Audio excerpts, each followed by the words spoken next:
Salut à toutes et tous, c'est Alex et bienvenue sur ma chaîne. J'aimerais te parler du référendum d'initiative citoyenne, appelé aussi référendum d'initiative populaire, qui fait partie des revendications des Gilets jaunes. Aujourd'hui en France, l'initiative du référendum est réservée au président de la République, au gouvernement et au Parlement. L'idée du référendum d'initiative citoyenne, c'est que n'importe quel citoyen puisse déclencher un référendum, que tout le monde puisse être à l'initiative d'une question posée au peuple tout entier.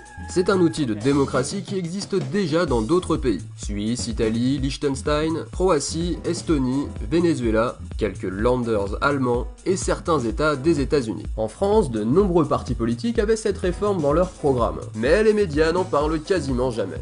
Son fonctionnement ? Il suffirait de signer une pétition, par exemple sur une plateforme internet. La pétition doit atteindre ce que l'on appelle un quorum, c'est-à-dire un nombre minimum de personnes pour que le référendum se déclenche. Exemple, imaginons que ce quorum soit fixé à 200 000, et bien au moment où 200 000 personnes ont signé la pétition, le référendum peut avoir lieu et le peuple prend sa décision. Il faudrait distinguer 4 types de référendums d'initiative citoyenne. Premièrement, le référendum d'initiative citoyenne législatif pour proposer une loi. Deuxièmement, l'abrogatif pour abroger, donc supprimer une loi. Troisièmement, le révocatoire pour révoquer, donc virer un représentant. Et enfin, le référendum d'initiative citoyenne constituant pour pouvoir modifier la Constitution. Il ne faut pas oublier que le référendum peut avoir lieu à plusieurs échelles, nationale, régionale, départementale ou communale. C'est un outil simple à comprendre qui pourrait renforcer la démocratie dans une république un peu trop aristocratique, voire même monarchique.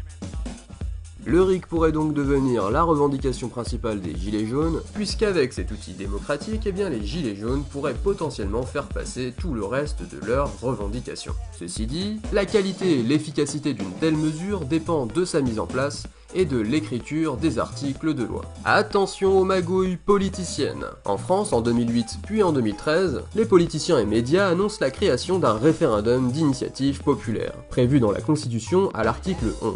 Mais on s'est rendu compte que c'était un faux référendum d'initiative populaire.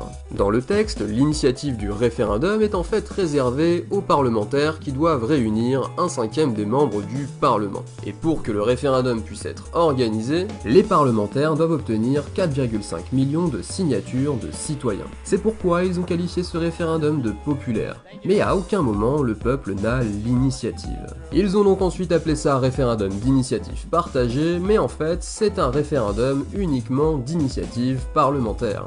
Et puis ce seuil de 4,5 millions est critiqué par beaucoup comme étant bien trop élevé, rendant impossible les référendums. D'ailleurs il n'y en a eu aucun depuis janvier 2015, date de son entrée en vigueur.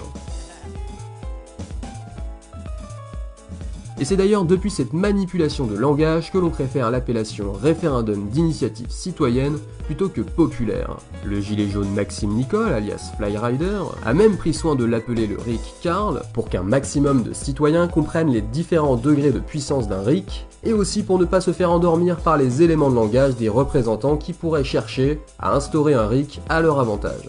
Dans les pays où il existe, les modalités du référendum d'initiative populaire varient.